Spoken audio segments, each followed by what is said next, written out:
अस्सलामुअलैकुम जमात हफ्तुम से रियाजी में ब्रिज कोर्स के 29वें दिन में आप तमाम का खैर मकदम है। आप तमाम को मैं वेलकम कहता हूँ।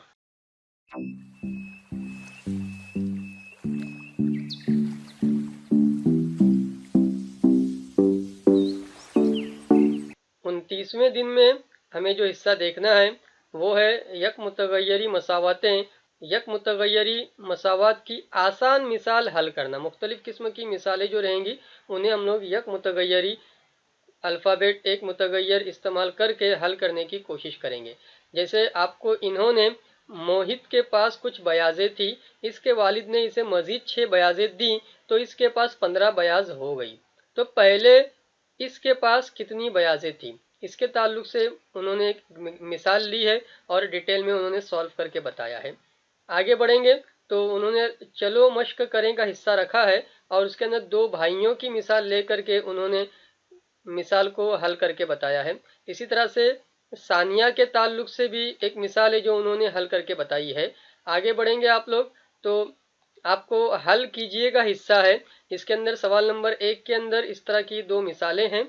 इसके अंदर मैं आपको एक बात वाज़ेह कर दूं कि यहाँ पर 8 और टी इन दोनों के बीच में बराबर था, जो गलती से यहाँ पर आ गया। प्रिंट होते टाइम पर वो उसकी जगह हट गई है और वो यहाँ पर की बजाय वहां पर आ गया। तो यहाँ पर आपको 8 बराबर टी जमा 5 इस तरह से मिसाल लेना है। बहरहाल एग्जाम में जो भी सवाल आएगा वो एग्जैक्ट रहेगा, वो चेक किया हुआ रहेगा। इसमें थोड़ी सी यहाँ पर प्रिंट में मिस्टेक हो गई है।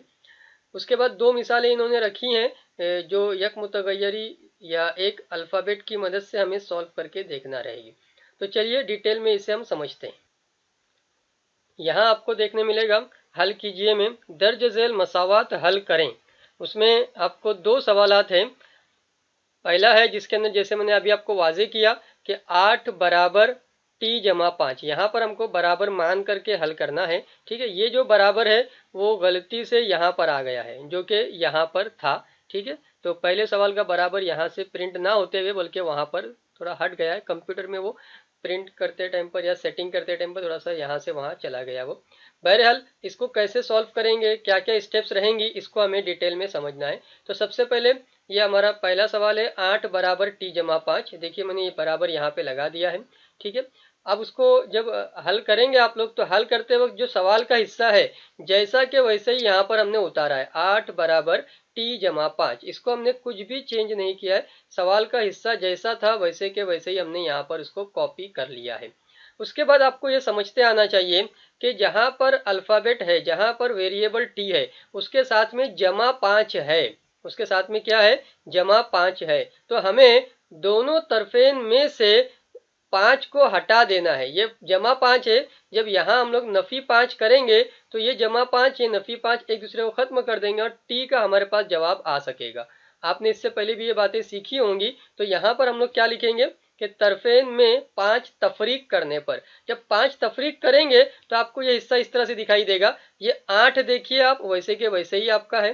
ठीक है, उसके बाद नफी कर रहे हैं हम, कितना नफी कर रहे हैं, ये 5 नफी कर रहे हैं। ठीक है, फिर उसके बाद बराबर है टी अपनी जगह पर मौजूद है, जमा 5 भी अपनी जगह पर मौजूद है।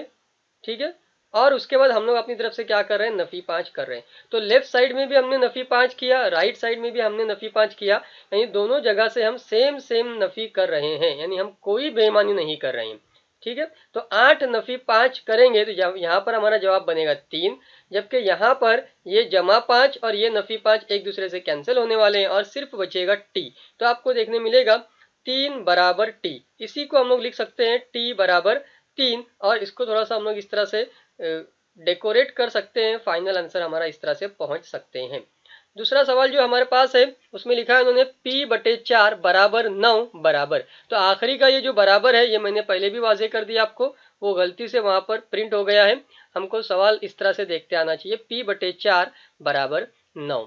ठीक है, हल करते वक्त जैसा कि हमने सीखा हमको पहले उसी सवाल को वैसे के वैसे ही कॉपी कर लेना है। तो ये p बटे 4 बराबर 9 हमने कॉपी कर लिया है। अब p जो हमारा वेरिएबल है, जो हमारा मुतगय्यर है, उसके साथ में देखेंगे आप तो तकसीम और 4 का मामला है। अब तकसीम 4 है, जैसे यहाँ पर हमारा जमा 5 था तो हमने नफी 5 लगाया। जब तकसीम 4 है तो हमें ज़र्ब 4 करते आना चाहिए। तो हम इस तरह से लिखेंगे कि तरफेन में 4 से ज़र्ब देने पर, तक़सीम था तो हम क्या देंगे, उसका अपोजिट रिएक्शन किससे होगा, ज़र्ब से होगा। तो हम लिखेंगे कि तरफेन में 4 से ज़र्ब देने पर। अब जब तरफेन में 4 से ज़र्ब देंगे तो ये पहले से p/4 था जो हमने ये कलर से लिखा है, ठीक है। उसके बाद ज़र्ब 4 दिया जा रहा है और बराबर के उस तरफ ये 9 है, ठीक है।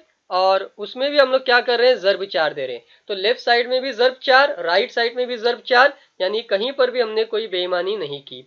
यहाँ पर लेफ्ट साइड में देखने मिलेगा कि ये बटे वाला 4 और ये जो ऊपर 4 एक दूसरे से कैंसिल हो जाएंगे। यहाँ पर आपका बचेगा p, राइट साइड में 9 ज़र्ब 4 यानी 9 चौक 36, आपका जवाब तैयार हो जाएगा। तो p बराबर 36 आ चुका है। तो हम उसको डेकोरेट कर देते हैं तो हमारा फाइनल आंसर रेडी हो जाता है। आगे बढ़ेंगे तो आपके सामने उन्होंने सवाल रखा है, झेल की मिसालों में दी हुई मालूमात की मदद से मसावत बनाइए और कीमत तलाश करें। अब हमको मसावत बनाना है। बात हो रही है समीर की 3 साल कब्ल की उम्र 10 साल थी, तो बताइए इसकी मौजूदा उम्र कितनी थी। अब यहाँ पर मौजूदा उम्र का जिक्र है, हमें फर्ज करते आना चाहिए कि फर्ज किया समीर की मौजूदा उम्र x साल है, ठीक है। अब यहाँ पर वो क्या बोल रहे हैं, 3 साल कब्ल, कब्ल का मतलब है पहले। तो आज जो भी उम्र है उसमें से जब 3 साल कब्ल का जिक्र होगा तो उसमें से हमें नफी 3 करना रहेगा। और वो क्या बोल रहे हैं, 10 साल थी, तो बराबर करके हमारा जवाब कितना आना चाहिए, 10 आना चाहिए। तो इस तरह से हम लोग लिख सकते हैं कि जो भी उम्र है उसमें से 3 साल कब्ल यानी नफी 3 किया जाएगा, बराबर आएगा 10। अब यहाँ पर जब ये वेरिएबल के साथ में, अल्फाबेट के साथ में नफी 3 है तो हम उसका अपोजिट जो हमारे पास है जमा, वो लेंगे और जमा 3 कर देंगे। तो हम लिखेंगे इस तरह से कि तरफेन में 3 जमा करने पर, तरफेन में 3 जमा किया जाएगा, फिर जमा 3 नफी 3 ये कैंसिल हो जाएंगे और आपका जवाब तैयार हो जाएगा x बराबर 13। तो आखिर में आप इस तरह से डेकोरेट कर सकते हैं और जुमला लिख कर के बात मुकम्मल कर सकते हैं कि समीर की मौजूदा उम्र 13 साल है। आप देख सकते हैं कि 3 साल कब्ल उसकी उम्र 10 साल थी या नहीं थी, वो भी आप लोग यहाँ पर चेक कर सकते हो, ठीक है। उसके बाद अगला सवाल जो आपके सामने है वो है जॉन, ये लफ्ज जॉन होना चाहिए था लेकिन जॉनक हो गया है। बहरहाल जॉन के पास कुछ भेड़ें थी, बाजार में इसने इनमें से 56 भेड़ें फरोख्त करने के बाद इसके पास 144 भेड़ें थी। तो बताइए जॉन के पास कितने भेड़ें थी।